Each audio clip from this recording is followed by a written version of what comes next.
Welcome back to Budget Stuff Save Repeat. I'm Melissa, and today I'm going to be doing a video that I did about, more than a year ago. But since then, I have more subscribers and I've had questions along the way that I want to answer. I want to be transparent, but I don't always like doing these videos because, um, you know, I'll start this video off like I did the last one. I will start by saying I am a millionaire. And it's weird to say because it comes with a lot of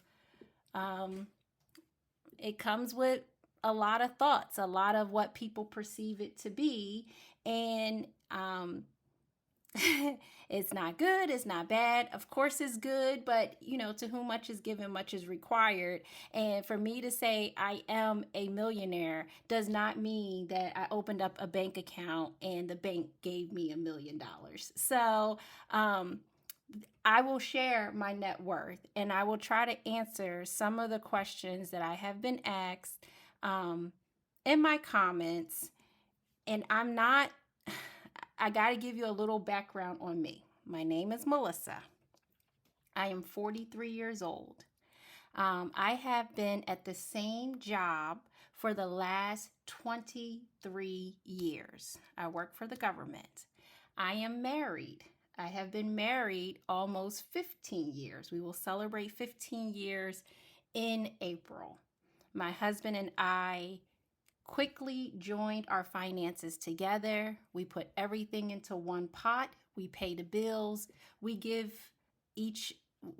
an allowance. That's what we call it. If that word bothers you, blow money, whatever you want to call it. We don't get tied up in a word like allowance. But it's the money that we can spend wherever we want to. And then the rest of our money, we attack our goals.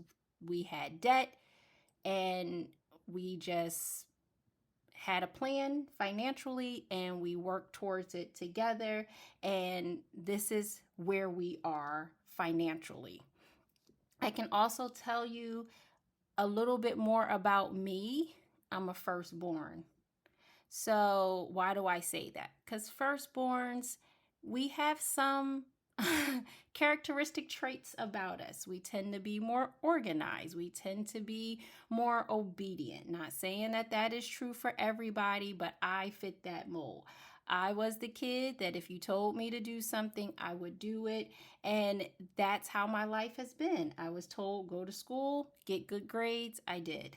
Go to college, get a job, buy a house. I did those things. And when I got my job, I was fortunate that I met some people who said, invest in your 401k. I did. And starting young plus time equals what I'm about to show you. So let's just go through it. I updated the spreadsheet. I do this often, so I look at it, but I don't often share it on my channel. But last year, cash on hand is literally just actual cash that we could go and get out today. A year ago was $25,000. Today, it's about $18,150. It decreased $6,850. And the reason being is because we started moving some of that cash into other avenues. Brokerage accounts. We do have some money over in E-Trade. My husband does that. I don't like to play with stocks. I don't like to watch stocks. I'm not interested. I know that a lot of people are, and I'm not knocking it. It's just for me and my attention span, I'm just not there. But my husband does that stuff. And then I invested some money in some I bonds. And that was just because the rate was over 5% when I invested that, and it's growing. So that's what that is, and it's an increase of about $540, and that's mostly because the stock market has dropped, the I bonds has risen, and it just balances itself out. This is a huge one. My retirement account. So this is a 401k. A year ago, it had $664,000. And a year later, it has really over 780,000. I just rounded down, and that was a gain of 116,000. Melissa, how are you gaining that much? I know. So I should tell you, me and my husband, we're at a point where we can max out our retirement funds. Last year, you could invest 22,500. I did that in mine. He did that in his. Also, my employer matches 5%. I also took out a loan many, many years ago that I'm paying back on this 401k. So when you pay it back, it has an interest rate. That interest is applied to my account because it was my account that I borrowed the money from. And then the rate of return is just great. So the more money you have, the more money it makes. So it's just a rule. Interest is a beautiful thing when you're on the right side of it. My husband's retirement account was about $300,000 last year. It's about $460,000 this year. Again, the match, well, they don't match, but the maxing it out, and then he gets stock options at his employer. So that's put into his 401k. So again, money makes money. We have 529s. I forgot to include this the last time. My kids are 5 and 10. We opened these up when my youngest was born. We used to put $100 in it. We moved it up to about $200 a month. And it was at $7,900. Now it's at $11,274. So this will not be enough to cover all of their schooling, but we figured we will give them a start. And if they don't need it, this money can be rolled over into an IRA for them. CDs. So last year I started opening up CDs because the rates were just so great. I think I opened up my first CD when it was at 5%, but it went up and I re-upped them. So it was at 5.25. And so some of that cash that was up here, plus cash that I had saved, we went ahead and opened up several CDs. So it's about $21,335 in CDs. Now, our residents. Now, this stuff, I'm more conservative. I probably would not change this number, but I just did just to show you what time does. This is just time. This is just being patient. I went on Zillow to get these numbers. Last year, our house was showing at $468,400. This year is showing at $483,800. And I'll even tell you that the insurance company values it more on where we have our insurance. Like they value the house to show you how much you could get back if something happens and they have to rebuild.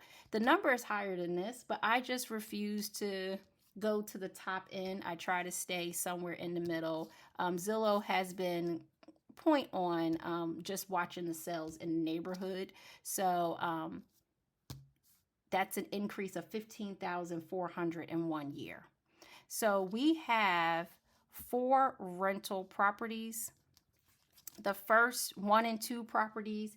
The first property was my husband's property that he had prior to us getting married, and the second property is the property I had prior to us getting married. When we got married, he moved into my townhouse, and we immediately rented out his.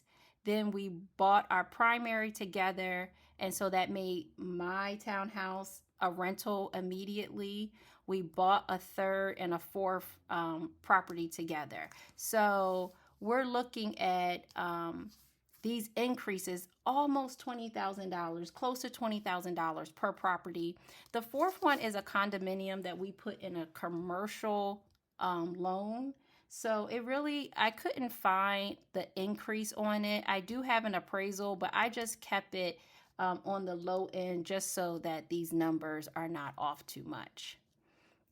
So a vehicle. So the last time I did this, I was driving my RX. It was paid off, and we had an appraisal for it, and it was appraised at $6,000. But since then, we got rid of that. I got a new car, the Tesla. Right now, the Kelly the Kelly Blue Book value is showing 35,000, so an increase of 29. I don't really count it that way, but for math purposes, that's how we're going to do it. The second vehicle is my husband's, and at that time we had a car note on it, so I really wasn't putting a value on it, but now it's paid off and the value is showing at $6,000. So our assets a year ago were about 2.2 million, and today it's about 2.6 million. So almost over a $400,000 increase in just the assets. So now we got to go to the liabilities. So credit cards, a year ago we had and we still do. These credit cards are at 0 APR. We had the opportunity to purchase something for 0 APR with like 2 years to pay it off or something. So we've already paid $7,625 and remaining is $2,600. So we're in no rush to pay it because it's not accruing any interest. Our primary residence, we decreased, because some of you may know from following the channel, is that we are trying to pay off our primary. We've decreased it by almost $28,000 last year. So now our primary is at $235,350 and 47 cents. Our first rental, they're being rented out, so we are not really aggressively paying these off. Our tenants are paying these off. So we decreased our first rental by $3,500. We decreased our second rental by about $3,000. We decreased our third rental by, let's say, $3,200, and then our fourth rental decreased by about $1,700. So that's the beauty of a rental. You have to front all the front money of purchasing, so you got to have your down payment. But for two of these properties, we never lived in them, and outside of the down payment, it's been paid fully by the renters. Our vehicle one, we do have a car note, so we owe $27,150, so that's an increase.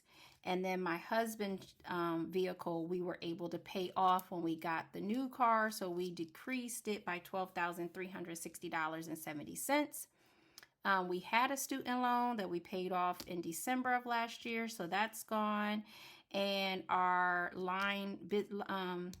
business line of credit, we've decreased it only by $1,000, and really it's because we had to add something back into it for the business. When tenants move out, you usually incur a lot of costs just fixing it up even more, getting it clean, repainted, maybe some flooring to get the new tenants in. And then I shared with you guys that I had up here with my retirement, part of what I'm paying back into my 401k is the loan that I took out many, many years ago to purchase our primary house. And it's down to, we decreased it by $3,800, so we still owe $6,500 on that loan. So our total liabilities decreased by $39,000, but we still owe about $618,520.20. And I mean, majority of that is real estate, and we could knock some of this off with the cash that we have, but I just feel more comfortable having some cash in case you can't use credit for something or something happens. You just never know. So that would bring our net worth today to 1.9. So we were at 1.5 million and now we're at 1.9. And so, like I said in my last video, I know you may think you live like a rock star, and I don't know what that means, right? Like I said before, I'm not Jeff Bezos. I do not have unlimited funds, but what I do have is peace. I don't think about really paying my bills. I don't really think about the prices in the grocery store. Yes, I notice them. Yes, I may even comment on them or complain about them, but it doesn't stop me from putting anything into my cart that I want. And it's not because we're cocky, it's just because we have a budget. We look at how we live, how we spend, and we make our budget suitable for that. So we had a major last year. We went and my husband wanted to put everything on credit cards and put everything on credit cards and then just pay it off at the end of the month. And we quickly realized that we spent a lot more than what was on our budget. And so it was a lot of taking from the savings and to cover that overspending. And then this year, everything was in spreadsheets. We were able to say, hey, we need this amount of money per month to fund eating out, to fund groceries, to fund household things. And that's what we put on our budget. And then we just back into everything else. Or we have to be adults and say, hey, we can't afford that if we want to accomplish these goals. And so we sacrifice. So we are here because we have contentment, we sacrifice time, being honest. And it's not like I don't ever want to come off preachy because there's a lot of ways to get to this, to get beyond this. I mean, I watch videos, I see the mommy trader. She is killing it over there and with the stocks and the dividends, but I am just like this old soul. Like, if it was up to me, I probably would have one house and pay everything off. I would probably be more like Dave Ramsey with no credit and no credit cards, real safe and simple. But it's just to each its own. Like, wherever you feel comfortable, that's what you have to do. Is not comparing your financial situations to mine or feeling bad about, oh, I'm this old and I haven't done this. It's last year we were here, I made some changes, you're going to be somewhere else differently. And then the last thing I'll address is, like, you guys see me do a lot of savings challenges. That's really all my channel is. And it's like, why do you keep so much cash? Why do you not just put it in the bank and get interest? I hear that question a lot. And I mean, this is the reality for me. Prior to me finding savings challenges, the reality was I was saving $1,000 a year. I still was doing all of this. I was putting stuff in my 401k. I had you know, I didn't have the I bonds. I didn't have the CDs. We had the 529s for the kids. We had the rental properties, but cash in hand that I was saving for myself, was saving for my household, literally was just 1,000 here or 1,000 there. And then I found these challenges, and it was fun for me. And I'm not tempted to touch the money when it's in cash. So that's what's working for me. And I know right now with $5,000, I could be gaining, $100 a year in interest. But when I look at what I used to do, save $1,000, I could try to save $5,000 electronically, but the real Melissa knows that that money is not for bills. I can do whatever I want to do with it. And when it's in my account, I tend to spend it. And so until I can break that habit, before I jump back into just keeping all the money in the bank, I got to build up the muscle memory to do that because I'm just not there yet. And so I'm doing what works for me. I'm staying in my lane and I'm saving more money than I ever have, even without the additional principle. But, my husband and I, we talk about this stuff all the time. Things could change, I could change, and we may do something different next month, 6 months from now, a year from now. But that's what it is. You got to stay in your lane. I hope this is helpful. I hope you get something from this. Sometimes it's just being patient and doing what works for you. But that's all I have in this video. But before I let you go, I will insert 2 clips of I had two giveaways going on. I was giving away a decal that said monthly minis. I will insert the winner here.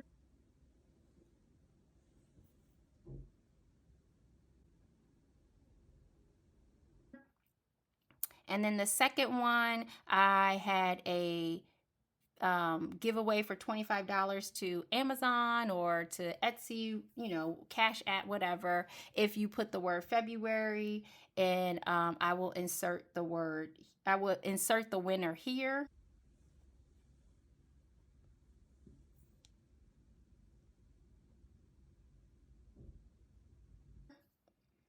And just be on the lookout. After this, I think my next video will be my monthly video, my monthly minis, and that one will be a giveaway video. That will be if you leave the word March in the comments, you'll be entered into a $25 gift card or whatever, Cash App, and we'll go from there. But I just want to thank you for being here. Thank you for listening. And I wish you all well on your journeys. And I'm definitely cheering you all on. Thank you. Bye.